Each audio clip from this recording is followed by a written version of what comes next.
setup for this week, right before Christmas break. Right? We're playing ninja tag in this whole area right here. Right? The rules are they have 20 seconds to either escape or tag their opponent. You only get points if you evade. So if you get to run away and no one's tagged you, then you get a point. Okay? You can switch them in and out, or you can leave the person who evaded on and then switch the runner and then have it go. Limit it to like 2 points. That way you don't have the same runner keep getting points themselves. So they can use the ground. They cannot move these mats around. Right? They can go around it. They can jump over it if it's safe, like these are meant to be gone over. This is meant to be gone over. They can step on this, but they cannot go past these cones, and they cannot go behind the steps, okay?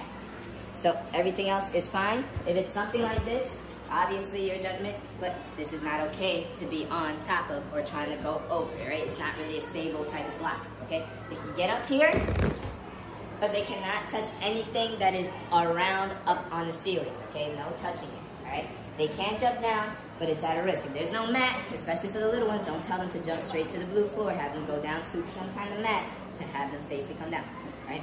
They can jump around, and especially if you have the older kids, they can jump around to other mats, but as long as they're being safe and not being way too reckless, okay? If you see them being too reckless, then say something. Now, the runner, the person running away, will be around this area. There's no specific spot for them to stay on, but they will be just around the area, all right? And the chaser is going to be where Natalia is standing right there, all right? So, when you guys count down, 3, 2, 1, you start the timer on your phone or whoever's phone you got for the game to start. Natalia is going to try to chase me, as she is right now. She's going to try to chase me, and then I'm just going to try to figure out which way to run. If she tags me, you can tag me, then I'm out. But if she swings over and then she misses, she's still gonna have to keep touching me. Even if she touched a piece of my clothing, then she still has to tag me personally. Alright, and that is the rules for ninja tag. If you want to put a little twist for it, especially for the little kids, then go ahead, but make it a fair game so everybody can play nicely, right? Over here, everything's gonna be relatively the same as the other days, last week's, but it's just a little different. This is on the ring slider, and this ring slider is not gonna go all the way down because I tied it down, alright? So you're gonna have your kids jump all the way out, or if you got some heavier or bigger kids, they can bring it all the way back and then hang out to catch. But generally, just grabbing it and jumping out would be a lot better. Grab on. As long as they land on the screen, they're fine. They can use their feet on the wall if they need to. Then they're gonna come up to the steps where you're gonna hand them this ring, right? This is gonna be a lot higher than what it used to be. And they are going to try to go up to the rings, right? So you pass them this. If they need this a little lower for the little ones that can't reach at all, make it a little lower, but generally keep it a little bit higher over their heads. They're gonna swing, grab onto the ring, grab on to the next one, and if you want to give them a little challenge, have them touch the special delivery, and they land on the fluffy.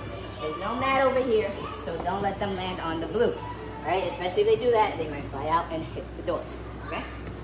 Then over here, remember you can always adjust the height of each obstacle. They're just going from the ring to the special delivery, any side is on this ring. So this bullseye, up to the trapeze, landing on the right. You can always cut it short if it's too long for your kids. Same thing with this one. This first trapeze bar is further, so you can put this on top and skip that one and just go on with these. But this one's the same as last week, just with an extra trapeze bar. Keep going.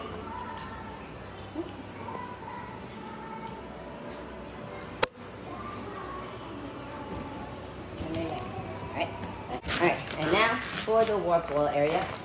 It's going to be all balanced. Where they can go up the warp wall, but it's all generally going to be balanced. We still have the blue tapes over here, so you can have them jump to each blue tape.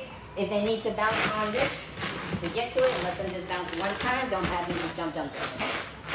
Just come across. Then they start on this lily pad. Right? It's the start of their balance. They're going over. These are not going to be as stable. Right? They spin a lot, so make sure it's a really fast step. And just feet barely touching it, just enough to get them over. Quick feet, and they should be good here. Then they're gonna go onto these rainbows and just bounce. balance right through to this red. Onto this red, balance in the middle on the blue. Come up, and then you can have them balance again. I made it harder by flipping these over, but they're gonna stay like this. If you want to make it harder, you can also flip it over. And then they're done. Then this, they can go up the wall. Come up. If they can get up. If they grab on, that's when you can help them so they can climb up and come down. If they don't go up, that's fine. They can bail out, which is 2 hands, 2 feet, come down. That way they're not banging their knees or burning their skin trying to come down. Then balance over here. The steps.